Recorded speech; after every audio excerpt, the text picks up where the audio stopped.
Seriously, Phoebe? Has it gotten so bad that you've resorted to taking down little old ladies like former tennis great and now Pentecostal minister Margaret Court? Or is it that you have to do the political posturing thing because everybody else is? Or have you taken your role as an LGBTQ icon just a tad too seriously? Should you maybe stay in your own lane? Or maybe I should. Welcome to The Radioactive Patient, a music, art, and mental health mashup.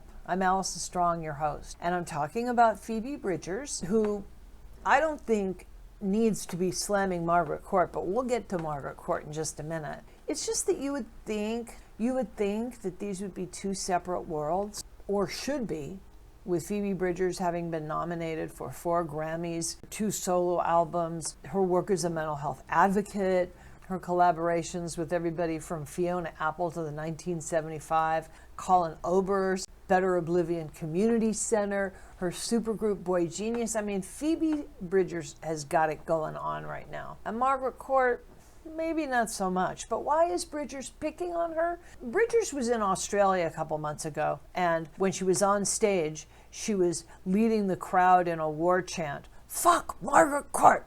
Fuck Margaret Court!" So why is she picking on former tennis great Margaret Court? Here's why. Now that Margaret Court is a Pentecostal minister and has her own church, she's giving these really fiery sermons about how being gay is a choice and that trans is something of the devil and that trans people and gay people have never proved that they're any different than the rest of us. It's just a choice. They're making it up. This kind of intolerance is so bad that other former tennis greats like John McEnroe, Martina, and Billie Jean King have come out and said that the Margaret Court Arena in Australia should be renamed because a public space of that magnitude should be open arms, inclusive and loving and welcoming to everybody that wants to walk through the doors. And Margaret Court's positions, I mean, basically she's doing what a lot of the news media does. She's just serving up the swill of hate, anger, fear, and intolerance. But still, I think Phoebe should stay in her own lane. As a mental health advocate, she rocks. She did this video during the pandemic called Mental Health and Music with MusicCares, which is an organization that gives musicians the types of support ranging from basic living expenses, supplemental housing, recovery and addiction support services. Because the way MusicCares looks at it, music gives so much to the world. Anyway, I'm going to link to the MusicCares mental health and music video with Phoebe Bridgers down in the About section. But in it, it's so funny. She talks about her skeleton onesie and how it was just something like a lark, like most good things in life. She happened upon it, grabbed it, bought it, and now she has 5 of them.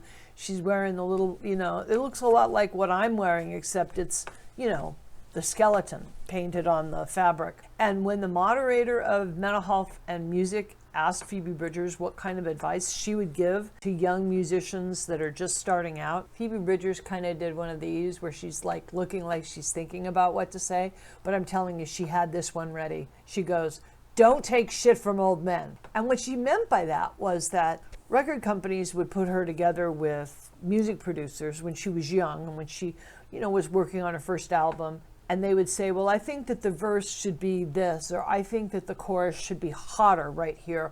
And Phoebe at one point realized, wait a second, who is keeping who relevant here? The artist is who's keeping the record company and the record producer and the manager and all those middlemen people that make money on art. The artist is who keeps the rest of them relevant. And that's why I think Phoebe Bridgers should just, leave Margaret Court alone and just stick to the music. Because, let's face it, the whole trans thing is really awful. I don't